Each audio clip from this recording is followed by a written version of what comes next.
Zetesk rants here. A few years ago, I tried to wrap my head around the modern world, and failed to do so. If recounting these words helps some of you understand, then it will be worth it. Introduction. Trying to wrap one's head around the modern world can often leave one feeling overwhelmed, helpless, and small. Many dip their toes into this water, and recoil before going too deep. Others dive in headlong, and get in over their heads, drowning in the stress of the always-on modern civilization. One of my pet peeves is people who say, "We're going to talk about," or "we discuss." Such sentences are a waste of time, and if they were omitted, the reader or listener would lose nothing. I'll do my best to keep this book clear and concise, and I suggest that any reading it do likewise for their communications. The modern world can be broken down into these 4 parts: technology, economics, politics, and recreation. Everything in the modern world falls into one or more of these headers. Chapter 1: Technology. Rome had running hot and cold water in their capital city, thousands of years before Canada did, so clearly technology is not a one-way street. Discoveries in Egypt suggest they may have used animal bladders and water to float blocks up to the top of the pyramid, building chimney-like columns on the outside and using a waterlock system to keep it filled with water.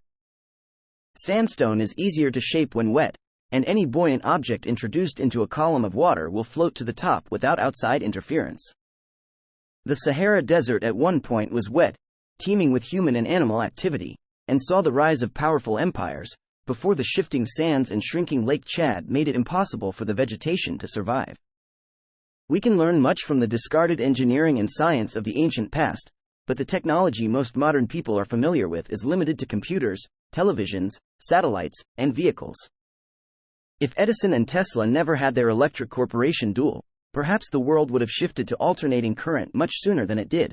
However, if Edison hadn't had such a death grip on his employees, who can say which of the 1,000 patents would have never been made? The simple light bulb, invented and reinvented by so many people, would have come about eventually. Sparks illuminate, running them though metal, or though specific gases causes that illumination to amplify. In the early days of computing, rotating gears would be used to calculate simple equations, or decode messages. Debugging was named for actually removing dead insects from the lightbulb rooms of building-sized primitive computers, which used the light bulbs to represent on or off in the code, 1 or 0. Why did we choose a binary system? Some children might be taught in school that it was used to convey numbers with the least amount of storage space, with each digit being a factor of 2. 2 to the power of 0 is 1. Having a 0 or 1 in that digit slot can convey 0 or 1. Similarly, 11 becomes 2 to the power 1 plus 2 to the power 0, which is 3. Continue that along and you find that every positive integer can be represented in binary. However, a keen observer will notice that 11 is more digits than 3. Similarly, the largest 16-bit number 1,111,111,111,111,111 is more digits than the number it represents, 65,535. Why stop at base 10? For centuries, France used a base 20 counting system, half replaced when they were conquered by the English. Similarly, when the French conquered the British, some of that base 20 counting seeped into the language. Why are the teens treated differently in English than any other set of 10? Why is 15 pronounced 15 instead of 10d5 or 1d5? Why is 80 pronounced 80 in French, 420s, instead of 8 10s?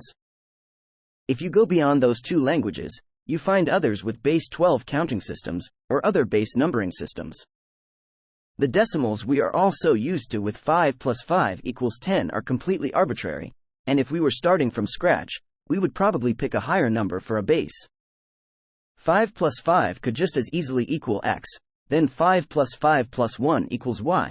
So you would count 6x equals 6 groups of 12, plus 10 groups of 1, which in our modern tongue is 82, but could just as easily be pronounced 6x, if we didn't have hundreds of years of history and tradition to deal with. Getting back to technology, the people who designed and wrote the binary language of computers, translating which patterns of ones and zeros became letters, which became numbers, and which became functions for the computer to compute, they all used a base 10 counting system when doing math, and yet they chose a base 2 counting system for their computer language. A computer technology historian might tell you it is because early computers were dealing with physical transistors that were either open or closed. Electricity can pass either through, or it can't. There isn't a partway between that, and there isn't a third choice. Work is being done on biological computers and quantum computing, with the hopes of breaking loose from our binary chains. If software was written in the letters of DNA, ACGT, instead of binary, suddenly one digit can represent the numbers 0, 1, 2, or 3, instead of needing 2 digits for it. Our friend 65,535 can be written in 8 digits instead of 16. It is still a far stretch from our base 10 counting system, but we are limited by the physical medium the data is stored on. Yes, even data in the cloud is stored on a physical device somewhere, and you better hope those server facilities are well guarded and have off-site backups. All modern computer languages translate user inputs into machine code, either binary or hexadecimal. If we already have hexadecimal base 16 system, then why do we need a 4-base system like biological computers?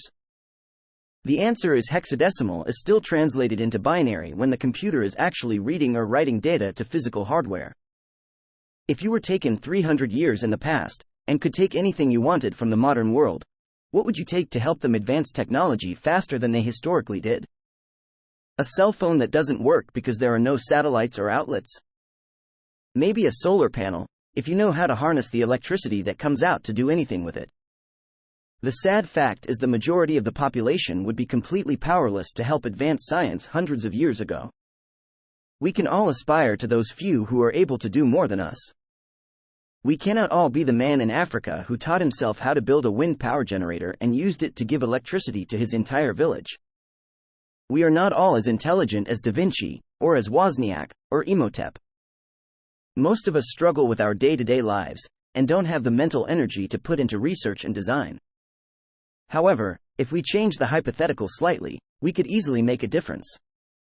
If you could choose 50 people to send back in time 300 years to advance technology, you could easily find experts who understand how to build wind power generators, how to build batteries, how to manufacture industrial-grade fertilizer, how to build microscopes, how to develop vaccines, how to build primitive light bulbs, how to teach, and how to write textbooks or training guides. When we think about one human trying to bring back all of modern technology into the past, it's impossible, but a group of humans can take a large chunk of modern technology backwards. This plays into the theme of early human ancestors. In the Neolithic age of the agricultural revolution, it actually took more hours per week to grow crops than it did to forage for food. The crops were also less nutritious than the foraged food, less varied, and more prone to weather or plant disease wiping them out. Some historians speculate that the modern difference in European and East Asian cultures and work ethics is due to the differing effort levels required to farm wheat and rice. The 40-hour work week that we're so used to is the amount of time it takes to farm wheat. However, rice is a much more labor and water-intensive crop, needing close to 80 hours per week to feed the same number of people.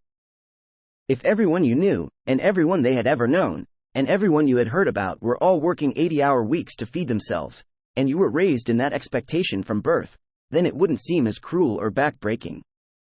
Similarly, the 20-hour week of the hunter-gatherer was what they had grown up with, spending the rest of their time on recreational activities, which sometimes included horticulture, which in layman's terms is gardening. Many people in Western societies grow up to have gardens in their backyards, or their balconies, or grow small plants near their windows. Those recreational habits didn't magically appear after people had enough computer technology to free up their spare time. Indeed, gardening has been a hobby for longer than most things we would recognize. If you've ever known someone who had a full-time job, and did art, programming, writing, or baking on the side, maybe you also know someone who eventually gave up their full-time job to focus on that hobby and grow it into a business of their own. There is no sudden transition where they were doing 40 hours a week of accounting, then the next week they do 60 hours or painting. Instead, they slowly transitioned, 40 hours of work plus 20 hours of art, which turns into selling a few pieces on the side, and that turns into 40 hours of work plus 40 hours of art, and then they notice they are making enough with the art that they don't need their day job to pay the bills, and then they either go part-time, or completely abandon the job. At that instant, they aren't increasing their work hours, they are decreasing them. going from 40 plus 40 down to only 60. We can hypothesize that people in the Neolithic age did similarly. 20 hours foraging plus 40 hours gardening, and then they decide to cut down to only 40 hours gardening without any foraging. As more people did that, they found that although the food wasn't as nutritious, it was more plentiful. They could feed more babies, who in turn could grow more crops, and so on. As they expanded, eventually they needed more land to grow food on, which cut into the hunting lands of neighboring societies. The hunters and gatherers there didn't want to fight against 2 or 3 times their number, and the farmers were only taking a few feet or land each year, so they had no reason to worry. The frog in the pot of water had no reason to worry, until it was too late. Eventually the herds of wild animals would move on, annoyed by the noise or smells of the humans, or because the humans had removed their food grass to make way for farmland, and prevented them from eating the crops. The hunters would either follow, or try to join the farmers. As technology has improved, we've been able to feed more people with less land and less work hours, and we owe most of that to the combustion engine and fertilizer. Such massive potential unlocked by so few linchpin technologies. As with computers, once you give enough people step 1, they will often come up with their own ideas of what step 97 should be. Stay tuned for chapters 2 and 3 coming soon.